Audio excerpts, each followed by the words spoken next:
सभी देशवासियों को सजाग रहना चाहिए और जप करना चाहिए। श्वास लेकर गहरा ओमकार का जप करें। आखिरी में मां को घंटनाद की नाई गूंजने दे। ऐसे गहरा प्राणायाम फेफड़ों की शक्ति तो बढ़ाएंगे, रोग प्रतिकारक शक्ति तो बढ़ाएंगे, लेकिन वातावरण में भी भारतीय संस्कृति को सफल होने की शक्ति का आपके द्वारा महायज्ञ होगा।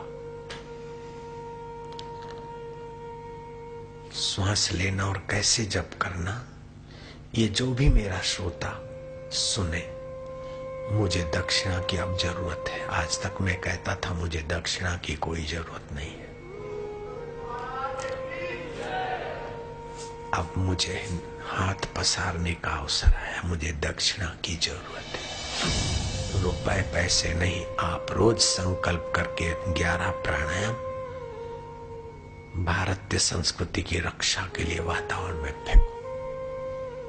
पार्टी कोई भी आए, अगर हिंदू विरोधी उसका रवैया है तो वो उखड़ कर नष्ट हो जाएगी। उसको तुम्हारा संकल्प और भारतीय संस्कृति के सपूतों का संकल्प उखाड़ कर फेंक देगा। कि हिंदू धर्म की जड़ें काटने वाले और संतों को निशाना बनाकर उनके प्रति लोगों की अश्रद्धा हो जाए, ताकि हम अपना उल्लू सीधा करें। अब सभी भारत के हितैषियों को एकजुट होना पड़ेगा।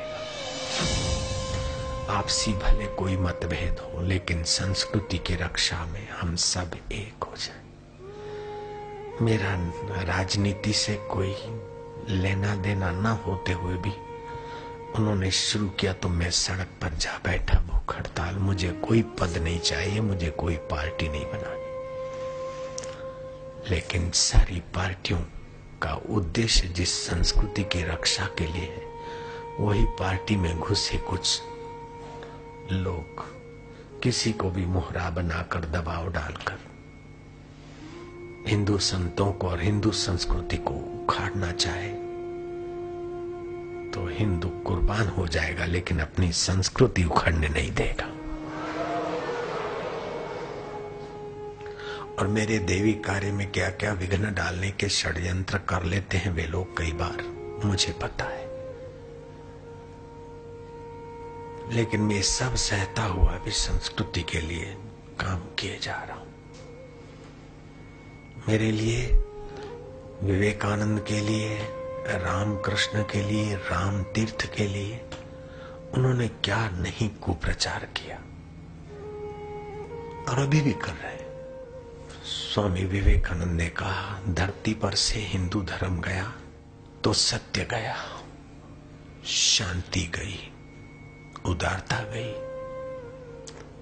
सहानुभूति गई, सज्जनता गई।